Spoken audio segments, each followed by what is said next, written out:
Hey, you guys. So, as you know, I am super vulnerable, like all the time, and I'm always encouraging other people to be vulnerable. So, I wanted to take this time to be vulnerable with you guys and share with you what I'm up to right now.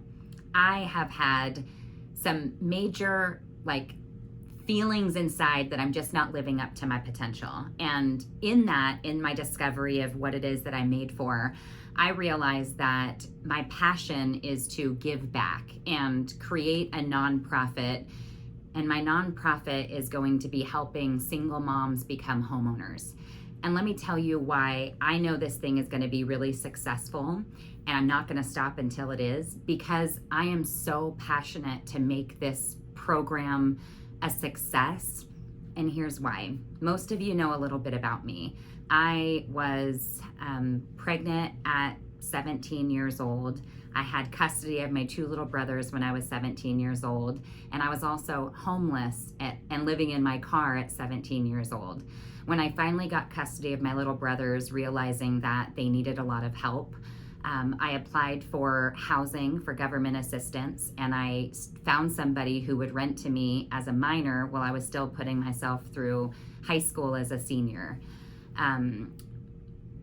While I was raising my brothers and raising my son, homeownership was the furthest thing from my mind. I was living each day trying to survive and worried about how I was going to put food on the table and worried about how I was going to pretend that I was okay when I was so scared, terrified, and felt like I was dying inside. So as I found my way in life and found my success, I was able to purchase a home. But before I purchased a home, I rented, like many other single moms out there. And with renting came a lot of fear of, what if my rent was increased? What if my landlord called? Every time my landlord would call, I would start shaking and get so nervous, because there's not many landlords that just call to say, how are you? It was typically, maybe I'm going to sell the home, or I need to raise the rent. And the fear of being a renter was awful. I started to become afraid to, when things broke in the house, I didn't want to call and say that things were broken in fear that I would get kicked out, or he would raise the rent or look for a reason to get me out. So being a homeowner was just something that I never thought was in my realm of possibility.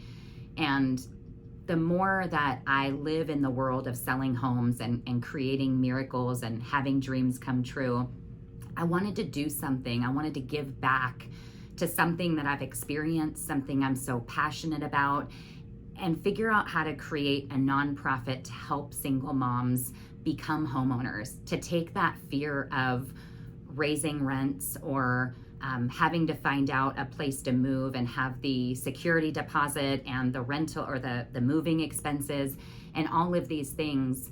How could I help eliminate that?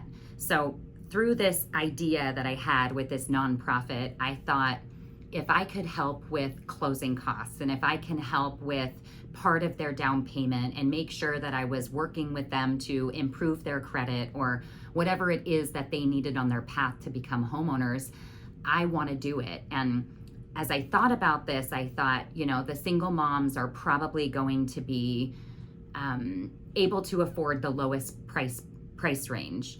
And with the lowest price range usually comes homes that need quite a bit of work. So as my ideas evolved in my head, I thought, well, what if I partner with local businesses like Geno's or another appliance company that says, hey, I have 10 refrigerators or stoves or anything that would help these single moms get into homes. What if I could partner with a window company like Miller Glass, who said, I'll donate all the windows and you find somebody to go and install them in the houses, or a contractor who maybe was raised by a single mom or has a heart for this type of nonprofit, who would say, I've got time, I could go over there and replace a floor to make it safe, or do some repairs that the single moms may need in order to make it a safe place for them to raise their kids. But I just thought, if I could help them create homeownership it would be one less thing that they have to worry about. They would always know that their mortgage is going to stay the same, and there's nobody that's going to call them and say, we're going to sell the home, or we're going to raise the rent. And that would be the one thing I truly think that a mom would be able to focus on her life with her kids and creating new opportunities for her children, as opposed to living in fear all the time, which is what I did. So I can't wait to take you guys on this journey. And if you know of anybody, any local businesses that you think would be a good fit to help partner with our nonprofit, any help along the way that I could get, I would appreciate. If you have any advice, anything for me, I started in on this journey a few weeks ago and just got approval for the nonprofit, and I moved on to the second step, and I just couldn't wait to share this with you guys. So I'm excited, and I hope you're excited, and I'm doing this.